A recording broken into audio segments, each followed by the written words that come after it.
Hello students, good morning to all. Myself Devaraja Shubha, Assistant Professor, Department of Civil Engineering, Pondicherry College of Engineering.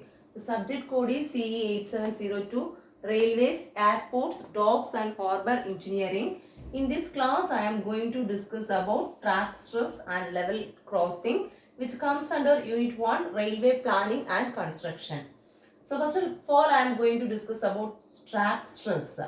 So the stress is calculated in 1928. The track stress is calculated by assuming that the rails are in girder position. Rails are in girders and these rails are rest on the sleepers, and based on these assumption only the track stress is calculated. So the track stress is calculated based on the assumption the rails are supported on girders and these rails are supported by sleepers.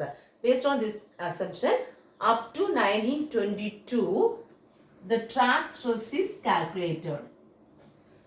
After 1922, this track stress is found to be inadequate. So due to this, the track stress is calculated by or calculated based on the elastic theory. So based on this theory, this track or this rails are acting in a acted as a continuous girders, and these rails rest on sleepers. These rails rest on sleepers, and these sleepers act as an elastic medium or in an elastic manner, and the further components, that is ballast and the formation, also act as an elastic manner. So due to this theory, the track stress is calculated. So the stresses acted in the railway track are the stresses are caused due to the wheel loads, due to the dynamic effect, due to the vertical forces,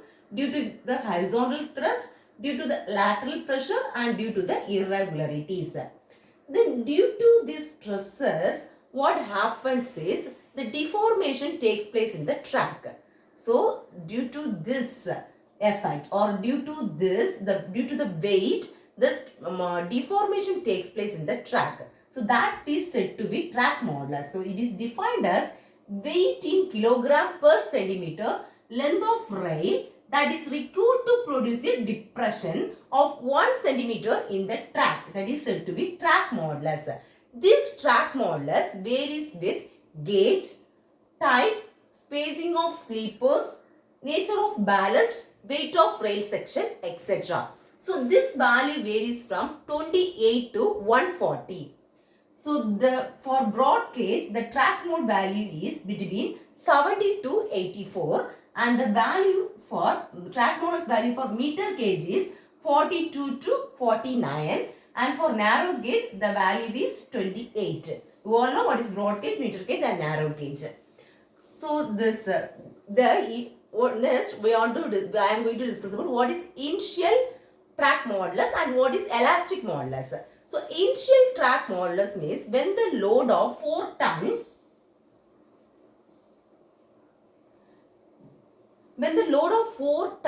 is acting on the rail, the deflection takes place on the track. That is known as initial track modulus. Beyond 4 ton, the load is truly behave as a elastic manner. That load is said to be elastic modulus. So first in the before 4 ton it is in the initial track modulus, and beyond 4 ton it is in elastic modulus. The procedure for determining the track stress is calculated by using the formula maximum bending moment is equal to F into Z. This F is the longitudinal rail stress and this Z is the section modulus.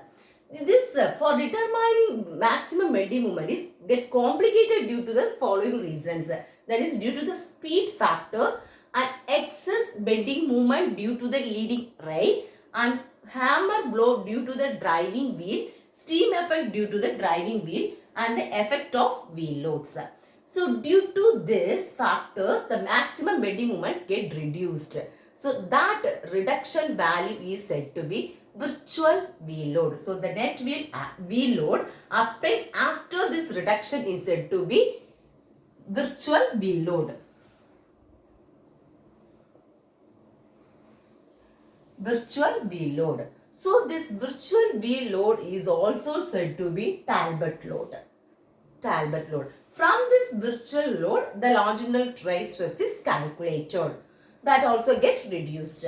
So the maximum bending moment is equal to 0.319 WZ. So by using this virtual wheel load, the reduction in virtual load is due to the elastic theory and due to the continuity of the supports. Due to the continuity of the support and due to the elastic theory or elastic behavior of the components only, the value get reduced. That is, the maximum bending moment is get reduced and the stress also get reduced. So this reduction is said to be relief of stress. This reduction is said to be relief of stress. So this maximum moment is calculated by using the formula 0.319 into W into X. So this X is the distance from the load to the point of contrafluxure. So you all know what is contrafluxure. The bending moment changes its sign is known as point of contrafluxure. So X equal to 42.33 root of I by mu. This I is the moment of inertia. So this mu is the subgrade modulus in kilogram per centimeter cube. F is equal to m max by Z. F is equal to m max by Z. This Z is the section modulus. F is the longitudinal stress. D is equal to 9.25 W divided by 4 into root of I into mu cube. This is the weight of the wheel. So F is equal to 22. The value varies from, permissible value varies from 22 to 25 kilogram per meter square, mm square. So the formula for that is the elastic theory. The equation for elastic theory is EI into d power 4y divided by dx power 4 plus mu y is equal to 0. This is the fundamental equation of the elastic theory. So by using this theory, the elastic theory is calculated and Strag stress is calculated. The Strag stress is used for following purposes, some purposes. By using this Strag stress, we can consider or we can say whether this is fit for this purpose or not. So by using this value of Strag stress, we can find out whether it is used for the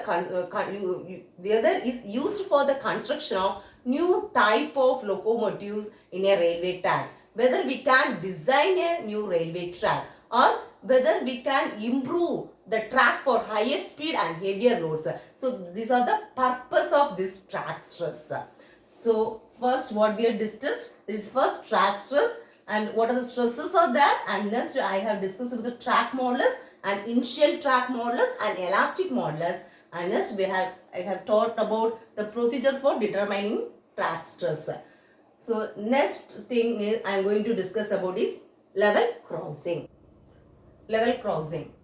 So to allow road traffic to pass across the railway track, the level crossing is made. So crossing is made to allow the traffic, that is when there is a road is there and the railway track is there.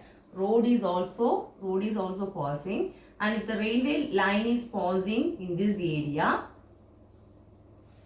that is called level crossing. So to allow road track to pass across the railway track, that is known as in a railway line, that is called as level crossing.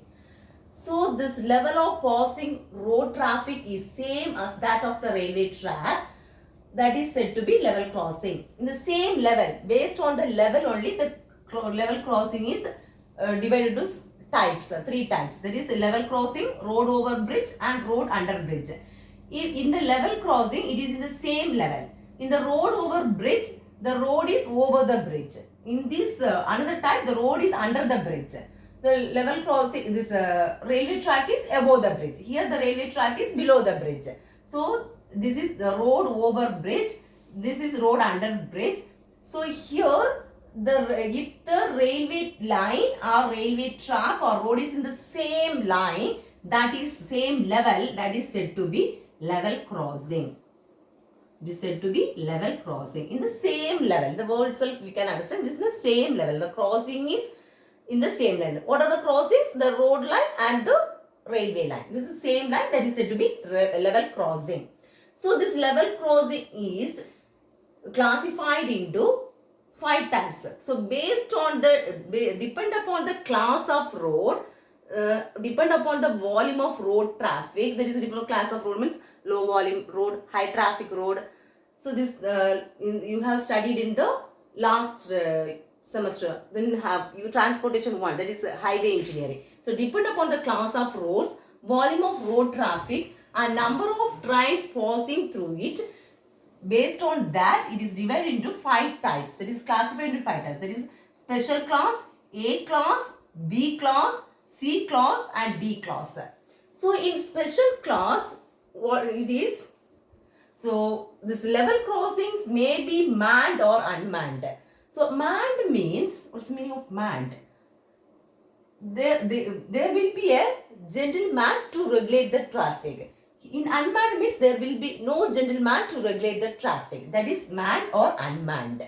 So in special class, this is a manned one.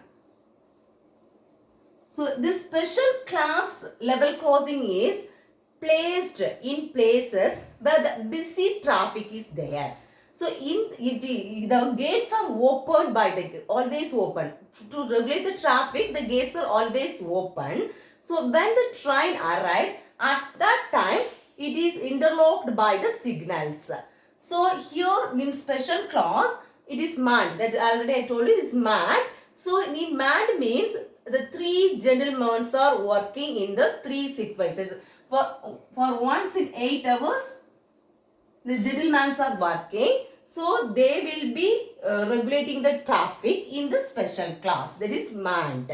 So in A class, it is also implemented in the, which area means it is also in important roads. It is also, this is mainly placed in or implemented in national highways. It is mainly in important roads. It is also in busy traffic area. It is also provided in busy traffic areas.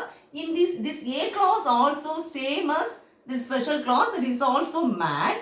But only one difference is here three gatemans are there, but here only 2 gatemans are there to regulate the traffic. The main duty of this gateman is to regulating the traffic. This B class, this road is mainly provided, this type of level crossing is mainly provided on the metalled roads. Mainly on the metal roads. It is also manned. Here also, it is also, the gates are always open to regulate the traffic. Here it is, the other gate is interlocked by the signals. This man, it is also manned. Here also 2 gatemans are used in a shift wise. They are working in shift, that is for 12 hours to one man working for 12 hours and another man working for other 12 hours. So like that, in this B class level crossing, the mans are working. In the C class, this type of the C class roads, that is C class level crossing, is provided in unmetalled roads. In unmetalled roads, and it is unmanned. What it means unmanned means the gate, no gateman is there. The people at their own risks, or the public at their own risks have to cross the traffic.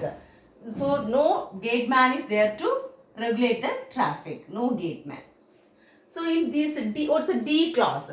So this D class is for crossing of cattle. It is to do the cattle crossing. For crossing cattle, this D class is provided. Or for pedestrians. Pedestrian means the persons are walking by leg, on foot. The persons who are walking on foot is said to be pedestrians. For pedestrians and for cattle crossing is provided, level crossing is provided, that is said to be D class crossing. So in total there are 42,000 level crossings in India. So there 20,000 are unmanned and 3,500 are cattle crossings. So in this topic we have discussed what is level crossings and what are the classifications of level crossings. What are the classification of level crossings? Special class, A class, B class, C class and D class. So this is all about track stress and level crossings. Thank you.